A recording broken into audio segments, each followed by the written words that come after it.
Muy buenas tardes con todos, les damos la bienvenida a nuestro segundo laboratorio. Este laboratorio es titulado como el venturímetro para el cálculo de las presiones estáticas. Aquí se puede ver nuestro grupo, el cual está conformado por Gustavo Díaz, por Martín Sencho, por Andrea Hernández, por Carla Jiménez, Aldo Ramos y Fabricio Valdeón, y mi persona, que es Jocelyn Maldonado. Hoy quiero que se imaginen por un momento algo muy simple. Una tubería por donde pasa agua. Pero ahora pensemos, ¿qué pasa si esa tubería se angosta? Si la velocidad cambia o si la presión cae. ¿Cómo va a reaccionar el fluido? ¿Y por qué esto es tan importante para nosotros como futuros ingenieros civiles? Lo que vamos a ver a continuación no es solo un experimento más, es una demostración real de cómo se comporta un fluido cuando atraviesa un sistema con variación en su área, usando un dispositivo que, aunque parece sencillo, llega a encerrar varios principios fundamentales de la mecánica de los fluidos. En este caso, el equipo utilizado fue el venturímetro. En este ensayo fue realizado en el laboratorio de la Universidad Tecnológica del Perú, donde se busca algo más que solo medir presiones, sino buscamos entender cómo se transforma la energía del fluido y cómo se pierde presión y cómo este conocimiento se aplica en la vida real, desde una red de agua potable hasta un diseño de infraestructura hidráulica. Por ello, acompáñanos en este recorrido donde la teoría se vuelve visible, donde las fórmulas llegan a cobrar vida y donde cada dato obtenido nos acerca más al lenguaje que nos muestra cómo se comporta el agua. Este informe expone el desarrollo de la práctica experimental realizada en el Laboratorio de Mecánica de Fluidos, centrada en el uso del venturímetro como instrumento de medición hidráulica. Esta práctica se llevó a cabo con el propósito de analizar el comportamiento de un fluido en movimiento a través de una tubería con sección variable, evaluando la distribución de las presiones a lo largo de su recorrido. Para ello, se implementaron equipos como el venturímetro H5 y el banco hidráulico H1F, utilizando agua como fluido de trabajo. El objetivo general de este laboratorio fue calcular las presiones estáticas y totales en cada sección del venturímetro y determinar la caída de presión a lo largo de toda la longitud de este, con el fin de comprender el comportamiento del fluido en un sistema de conducción con variación de área transversal. Para hablar de los objetivos específicos, tendríamos que hablar sobre implementar el montaje experimental del venturímetro en condiciones controladas de laboratorio, asegurando la correcta instalación del sistema hidráulico.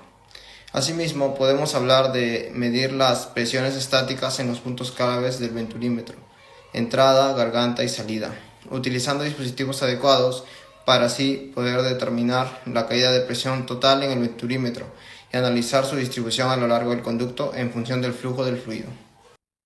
Continuando con la exposición, ahora voy a hablar sobre el marco teórico y las fórmulas que hemos empleado para este laboratorio. En la ecuación de continuidad que describe la conservación de la masa de un fluido tenemos la fórmula del área 1 por la velocidad del flujo 1, que es igual al área 2 por la velocidad del flujo 2. Cuando un flujo pasa por la garganta, su velocidad aumenta para aumentar el caudal constante. Esto genera una caída de presión que es la base de las mediciones.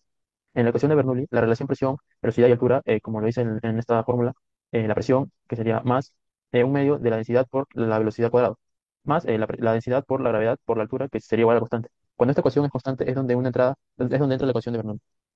En el coeficiente de descarga, las condiciones ideales, que sería el coeficiente de descarga igual a 1, como lo hemos hecho en la práctica, los factores de fricción y turbulencia reducen su valor. En el experimento que hemos realizado se obtuvo que la ecuación de descarga sería igual a 0,97, indicando alta eficiencia. En la presión adimensional nos permite comparar los resultados teóricos y reales sin las unidades, facilitando el análisis. Donde podemos ver que el coeficiente de presión dimensional sería igual a la presión del punto considerado menos la presión de sección de referencia. Todo esto dividido entre un medio por la densidad por la velocidad del flujo al cuadrado. Gracias. En los materiales y equipos tenemos el venturímetro H5. Es un dispositivo diseñado para medir el caudal mediante la variación de presión en una tubería de sección variable. Aquí en la imagen, en la flechita, podemos apreciar el venturímetro.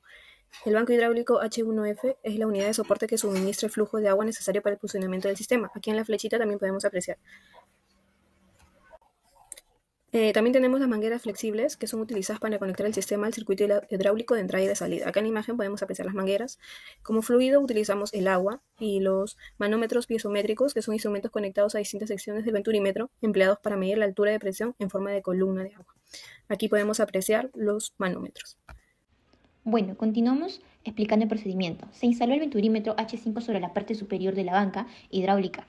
asegurando que tenga una buena estabilidad. Luego se conectan las mangueras de entrada desde el banco hidráulico hacia el extremo izquierdo del venturímetro y la otra manguera desde el extremo derecho del canal para poder generar el retorno del banco. Posteriormente se activa el suministro de agua y se procedió a eliminar el aire atrapado en los tubos pisométricos mediante golpes suaves o las inclinaciones para que pues no haya perturbaciones. Como siguiente paso se cierran las válvulas de control de flujo para poder estabilizar el sistema antes de iniciar la sesión de medición. Se regula el caudal hasta obtener un flujo continuo para observar los niveles de agua en los tubos pisométricos correspondientes en cada sección del venturímetro. En este caso se llegan a registrar las alturas pisométricas para las distintas condiciones de caudal. Nosotros hemos utilizado 3 caudales en los cuales han tenido diferentes datos para poder calcular las diversas reacciones de nuestro fluido. En esta primera tabla tenemos la toma de datos de las alturas con respecto a los cambios de flujo, en donde por el caudal se llenaban estos piezómetros y debido a hasta qué altura llegaba es que obtuvimos estos datos del flujo 1, flujo 2 y flujo 3. En la tabla 2, la mayoría son datos para completar del venturímetro que nos arroja, o nos da, mejor dicho, este cuadro de cada uno de los piezómetros A, B, C, D, E, F, G, H, I, J, K, L, la toma alta de presión. Bueno, lo que nos pide calcular es el área de la garganta sobre el área de toma alta de presión, que es 0,3787, 90,7327, y elevando al cuadrado, que es 0,434, etc. Como le comenté, son los datos que nos está brindando ya el cuadro, diámetro, área y distancia largo del venturi. La garganta del área, el área de la garganta, disculpe, sobre el área de cada uno de los piezómetros, son datos que debemos de calcular, aquí están calculados, y simplemente elevándolos al cuadrado cada uno de ellos, para posteriormente obtener las presiones adimensionales ideales, que es el área de la garganta sobre el área de toma alta de presión, elevado al cuadrado, menos el área de la garganta sobre cada uno del área de los piezómetros, elevándolo al cuadrado. En la tabla 3 es la relación entre el flujo y la diferencia de alturas al cuadrado. El flujo que estamos utilizando es el primero de 0,00391 metros cúbicos sobre segundo. La velocidad es la que vamos a hallar con esta fórmula de raíz de 2 veces la gravedad por H1 menos H2 sobre 1 menos A2 sobre A1 elevando al cuadrado. Es el dato que nos obtenemos, 2.0021674, para después elevarlo al cuadrado y dividirlo entre 2 veces la gravedad, que es 0.2043, etc. Este es un dato que ya nos da el distancia largo del Venturi, y simplemente ponemos las alturas de cada pisómetro hasta donde llegó y restamos desde cada uno de estos, restamos al H1, que es la toma alta de presión, son los datos que tenemos, y después obtener las presiones adimensionales reales, que es esta resta dividida entre el dato que obtuvimos. Simplemente obtenemos estas presiones adimensionales reales. En este gráfico lo que tenemos es las distancias del venturímetro y las presiones adimensionales. En la tabla 4, los datos que tenemos es la relación entre el flujo y la diferencia de alturas al cuadrado. Simplemente copiamos los flujos que tuvimos, que es 0.00391, el primero, después 279 y después 313. Ponemos la altura 1, altura 2, lo restamos y obtuvimos la raíz de cada uno de estos para posteriormente obtener la C. Primero, para obtener la C, porque por ejemplo, acá tenemos que primero tener K por caudal sobre raíz del área de la altura, disculpe, 1 menos altura 2, tuvimos que obtener el área 2 por la raíz de 2 veces la gravedad sobre 1 menos A2 sobre A1 elevado al cuadrado. Lo que nos salió, 0.0096248, son datos que ya hemos tenido por tablas anteriores, y simplemente lo se debe reemplazar entre 1 sobre la K por el caudal de cada uno de estos que tenemos, sobre la raíz de la resta, que ya son datos que de nuevo tenemos, y en cada uno lo se nos sale esto, el flujo versus resta de raíces de diferencias de alturas. Para la tabla 5, lo que tenemos es la calibración del venturímetro, donde obtenemos, ya tuvimos el cálculo de K, el valor promedio de C, que lo tenemos entre 1 sobre K por 1 sobre M, que M representa la pendiente que tenemos en esta tabla, y obtenemos simplemente flujo real de la tabla 4, y simplemente ponemos el flujo calculado, que sería igual a 0.00402634, etc. 29.0344, 31, 92.19, lo que nos da un error de menos 3, menos 4 y menos 2% en cada uno de los caudales, que está dentro de los rangos del 5% más o menos. Este dato se calcula con la C, con la K y con la resta de las raíces de H1 menos H2. Buenas tardes con todos. A continuación me corresponde exponer la parte de comentarios y conclusiones, con una breve reflexión sobre la aplicación de venturímetro en ingeniería civil, a partir de la práctica laboratorio número 2, centrado en el ensayo del venturímetro y el análisis de presiones estáticas. Durante la experiencia del laboratorio pudimos comprobar de manera experimental los fundamentos teóricos que rigen el comportamiento de un flujo en movimiento. Específicamente, evidenciamos el efecto Venturi, que se manifiesta con una clara disminución de la presión cuando la velocidad del fluido se incrementa en la garganta del venturímetro, seguido de la recuperación parcial de la dirección divergente. Mediante las tomas de las lecturas del pisométricas, en el punto de sistemas determinamos el caudal real y lo comparamos con el valor teórico. Esta comparación nos permitió calcular el coeficiente de descarga, que promedió en 0.961, lo cual indica que el venturímetro operó de un rendimiento eficiente y con una pérdida energética mínima. Sin embargo, también se identificaron ciertas limitaciones prácticas, fluctuaciones del flujo, errores del paraleje al leer los tubos y la sensibilidad del equipo ante perturbaciones del caudal. A pesar de ello, los resultados obtenidos presentaron con una alta correlación con el modelo teórico, con un coeficiente determinado de 0.98, como se aprecia en la tabla número 4, lo que respalda la validez del modelo matemático aplicado. En resumen, esta práctica cumplió plenamente con el objetivo propuesto, que es lograr validar la ecuación del Bernoulli y la ecuación de continuidad, comprobando que el comportamiento real del flujo, aunque afecta por ciertos factores externos, como la fricción, se acerca bastante al modelo teórico. La práctica también nos permitió entender la importancia del coeficiente de descarga, como parámetro de corrector de las desviaciones entre el flujo ideal y el real, la diferencia de presiones entre la entrada y la garganta del venturímetro, que fue coherente con lo esperado. Bien, si el análisis gráfico permitió visualizar claramente la distribución de presiones y su evolución a lo largo del ducto, es muy importante. Esta experiencia no solo reforzó nuestros conocimientos dinámicos de fluido, sino que también nos entrenó en la interpretación de datos experimentales, el uso correcto de instrumentos, de mediciones hidráulicas y de la validación de modelos físicos. Ahora bien, ¿qué relación tiene todo esto con nuestra carrera?